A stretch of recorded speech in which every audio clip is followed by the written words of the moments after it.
everyone. We are live, and my council colleague Mali showed up, so we have a quorum.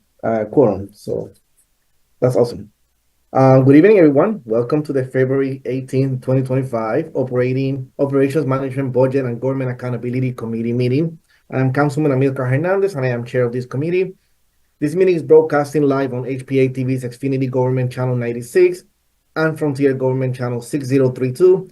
It will also be streamed via hpa-tv.org, the HPA-TV Facebook page, and HPA-TV Apple TV, Amazon TV, and Roku TV apps. It will also be made available on the HPA-TV YouTube channel. I would like to acknowledge everyone present here today. I'll start with my council colleagues here. We have Councilwoman Mali Rosado and Councilman Alex Thomas.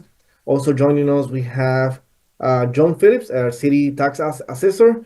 We also have Julian Fran, Director of Management and Budget, and Noelia Ortiz from the council staff. And we have 3 items on the agenda tonight, so we're going to get going with the first one. We have item 2.1, Councilwoman Mali Rosado, Councilman John Gale, Councilman Josh Mixon, resolution of the Hartford Call of Common Council for reviewing and amending handicap parking policies and meter charges in collaboration with the Hartford Parking Authority and the Rights Organization. Councilman Hernandez, I ask that this resolution be postponed to our next meeting. Yeah. So we have a motion for postponement. Do we have a second? Okay. A second. Okay. So all in favor of postponing these until the next council committee meeting, say aye. Aye. Aye. Aye. The ayes have it. So we will postpone this item until our next committee meeting. Now let's move on to our item 2.2. That it's Mayor Arulampalan with accompanying ordinance amendment of section 32-18 of the municipal code with a public hearing today, right after this meeting at 7 p.m. But we do have our tax assessor, John Phillip, here with us today. So we will give him the floor for him to go over these amendment of the ordinance, knowing that we have a public hearing right after this. So we will not be taking a vote on this item today, but at least we'll get the sense of what this amendment of the ordinance is about. So Mr. Phillip, the floor is yours. Thank you, Councilman. So this is an annual thing.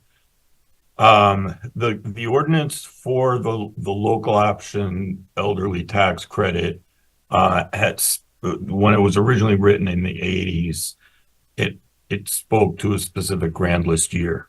So every year we have to update it, and usually we request that the income limits rise to stay with the HUD low income limits that are set in December. So this year we are asking for a single person the gross income limit to rise from 66,160 to 68,240, and for a married couple to rise from $75,600 to $78,000. We've been basically going with the HUD income limits for at least the last 9 or 10 years. And just so you know, the benefit was historically a flat $500, and that was true from, I think it was 1982 to 2020.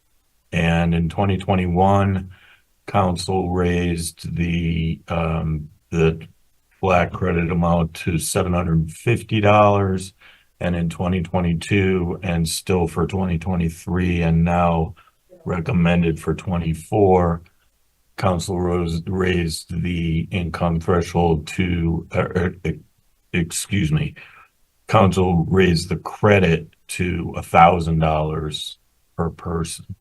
So the participation has risen, not hugely, from the 2022 grand list year to the 2023 grand list year. We went from 668 applicants to 705. That represented $603,000 coming out of revenue in 2020 for the 2022 list. That's fiscal 24, and $651,000 this fiscal year. Okay, so If there are any questions, I'm happy to answer them. so I have a question. So the participation has risen, but not maybe substantially, as you stated. Is that because of lack of communication to the residents, or is there any particular reason or anything that could be done in order for our residents to our elderly to take advantage of these, more frequent? So the 2021 revaluation was quite disruptive and was quite punishing for homeowners. And there was a lot of talk then. And I think, we were running in the low 600s prior to 2021. There has been, so we get inquiries throughout the year, and we keep a running tally of folks who are interested to come. The application period is February 15th to May 15th. So we're taking applications now. We don't finalize the credits until we have a mill rate. So that, there's no rush here. But we keep a running list of people to send letters to, and every year there's usually 15 or 20 on that list. In 2021, the year of the revaluation, we were up to like 70 or 75 people that had inquired about it, and we sent them a reminder letter in the spring. And now we seem to be running about 35 a year. So, I think many folks, not all of them, know. It's been the talk of the town, from my understanding, for a while now. So, just a piece of recommendation. I just went to the tax assessor website on the city of Hartford. On the homepage of your department, there's no mention of this program whatsoever. However, if you go into the tax exemption tab at the bottom, it takes you to another page. The information there, the application process is it's outdated to 2023. So Okay. perhaps that should be updated to Yes, sir. 2025. So it could reflect the February 15 through May 15 timeframe that you just provided us. Okay. So it hasn't been updated in 2 years, so maybe that's something. And then also the amounts of the income qualifying also needs to be updated as well. And hopefully that could help a little bit for folks that are interested in applying for this program. Do we have any other questions from any of my colleagues? Through you, Councilman, I was just going to ask the same question, and just wanted to thank Mr. Phillips for the amazing job that he does every day, and thank you for always returning our phone calls and assisting our residents. That's all. Thank you. Thank you. Councilman Mitchell. We cannot hear you. You are unmuted, but we cannot hear you. I had the same problem today. That's why I'm on Julian's machine. What about now? There you go. Go ahead.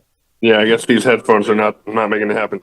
I was just saying sorry if I repeat anything because I came in a little late, but you were talking about the number of people who sign up every year. Do you have a sense or sort of a projection of like the number who would qualify? Like what's the whole population that we could be reaching? I have no way of knowing that, Councilman. I think so they have to own their house. This is different from the rental rebates program.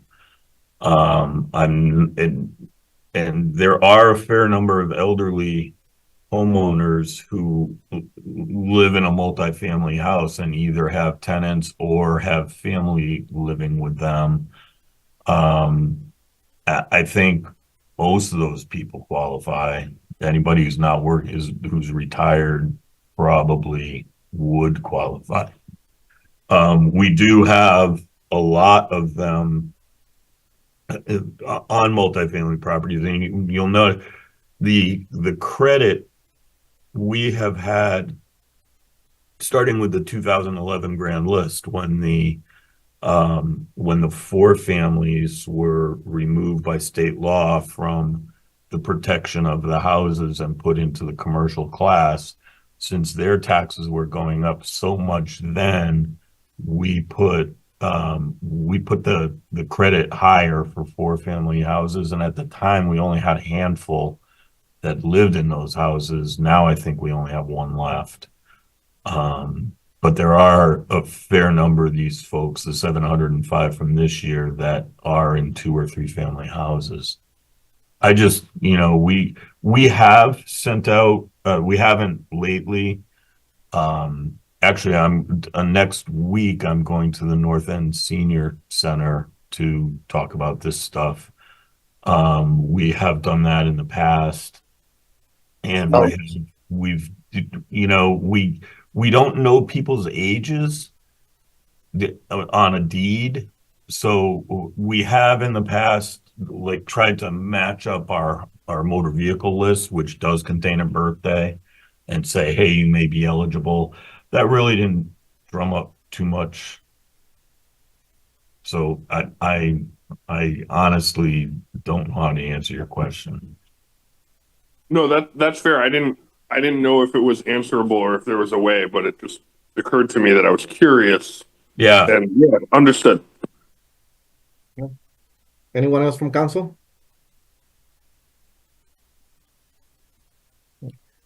Councilwoman Rosado.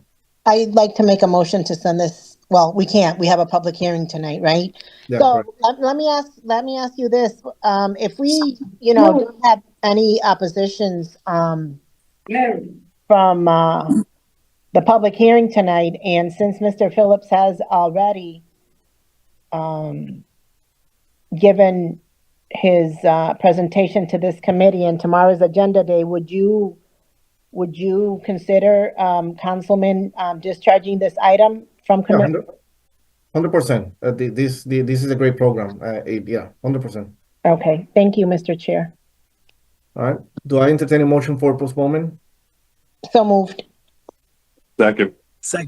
All right. A motion to postpone this item has been made, properly second. All those in favor of postponing this item, say aye. Aye. Aye. Aye. Ayes have it. We will postpone this item. We have a public hearing at 7 p.m. For this item that Councilman Mitchum will be leading us. And Thank you, now we're going folks. on. Yeah, thank you. Bye-bye. Assessor. On the same screen, we're going to probably see a switch now because we need Julian now for item 2.3. We have Mayor Arulamparan with accompanying ordinance amending Chapter 2, Section 350 of the Hartford Municipal Hartford Municipal Code. This one had a public hearing on January 21st. Do we have Director Fran available? There he is. Good evening. Good evening. So Director Fran, can you lead us on this conversation about this 3%? Yes, I can. So this ordinance would provide a general wage increase of 3% to the city's non-union employees. That change would take effect, or it would be effective as of January 2025. So there would be a retroactive portion to that. It would affect approximately 139 full-time employees. And just as some history, the last 3 general wage increases for the non-union group of employees were as follows. There was one in January of 2023. That was at 2%. Prior to that, there was one in 2021 at 1.5%. And then there was one that, depending on your date of hire, took effect anywhere between July of 2019 and July of 2020. That was 2%. Prior to that 2019 change, you would have to go back to before 2016. And so that's sort of the scope of who would be covered by this, and a little history on the GWIs leading up to now. And I think that was asked at the last committee meeting. The cost on an annualized basis is about $330,000 in the general fund and about $76,000 to the non-general fund accounts. And then for the part-timers who are affected, it's a total cost of about $62,000 annualized. Happy to take any questions from the group. Well, I'll start with a few questions and kick this off. You said 139 full-time employees. Do we have any part-time employees that will also be benefited from these? Yes. Okay. I don't have a head count, but the total cost is about $62,000. Sure. And then for the budget for this year through June 30th, the budget accounts for the impact that this will have on this year's budget? The projected impact on the current year is inclusive of all of those folks, general fund, non-general fund, part-time, is $235,000. And do we have that Yes. funding is available? Yes. Okay. And then your projection for next year, as you're working on the budget for next year, you don't see that as an issue either? Correct. The budget, if this is approved, it will be built into next year's budget as recommended by the mayor. Okay. It seems like we do this every 2 years. Is that the norm, or that's just coincidence that every 2 years? That's a good question. That appears to be how it's played out over the last few, the 2-year cycle, going back to around 2019. Before that, it looks like there was a bigger gap because you have to go back before 2016. I don't know exactly when. I don't have that at my fingertips, but 2012, maybe around 2012 is what I'm hearing from John in the background. And my last question, you may not know the answer to this, but if we approve this, upon approval in the next council meeting, how quick can the staff receive the retroactive payment? Will that be happening in the next payroll and it will be a lump sum, or is that, do you know any information about how that's going to play out for the retroactive portion of it? So typically, a retroactive payment would be in a lump sum, and then the adjustments would be obviously made going forward. And in terms of how quickly it's turned around, I don't know for certain. I don't think it would take more than 1 or 2 pay periods to get it executed. Thank you. Do we have any other council members with any questions?